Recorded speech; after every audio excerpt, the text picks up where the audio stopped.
Welcome to day 49 of 100 Days Heart Challenge.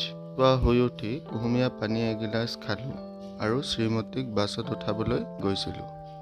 উভতি আহোঁতে bypass ৰাস্তাতে ফ্ৰী হেণ্ড এক্সাৰচাইজসমূহ অলপ সময়ৰ বাবে ভালদৰে কৰি ল'লোঁ। ইয়াৰ পিছতে অলপ সময়ৰ বাবে খোজকাঢ়ি ল'লোঁ আৰু অলপ সময় ৰানিং কৰি ল'লোঁ। ঘৰলৈ উভতি আহি চাট্টু এগিলাচ খালোঁ। ইয়াৰ পিছতে গা ধুই ভগৱানক সেৱা জনালোঁ। মৰ্ণিং ব্ৰেকফাষ্ট কৰি ল'লোঁ। এয়া মৰ্ণিং ব্ৰেকফাষ্টৰ মুহূৰ্ত।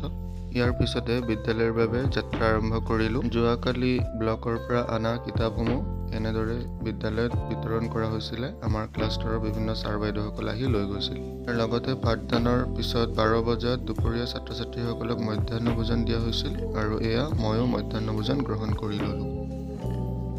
12 বজাৰ পিছত ব্লকত ইউনিফৰ্মৰ বাবে মাতিছিল, সেইবাবে যাত্ৰা আৰম্ভ কৰিলোঁ। এয়া ব্লক অফিচত আমাৰ আণ্ডাৰটেকিংসমূহ জমা দিলোঁ ইউনিফৰ্মৰ বাবে। সন্ধিয়া উভতি আহি য়োগা ক্লাছলৈ গৈছিলোঁ আৰু আজি 1 ঘণ্টামান য়োগা অভ্যাস কৰি ল'লোঁ। ঘৰলৈ উভতি আহি ভাগৱত গীতা পাঠ কৰিছিলোঁ। আজি 8ম অধ্যায় অৰ্থাৎ অক্ষৰ ব্ৰহ্মযুগৰ 9টা শ্লোক পঢ়িলোঁ আৰু ইয়াৰ অৰ্থসমূহ ভালদৰে বুজি ল'লোঁ। আৰু এয়া হ'ল আজিৰ চেল্ফি। ধন্যবাদ।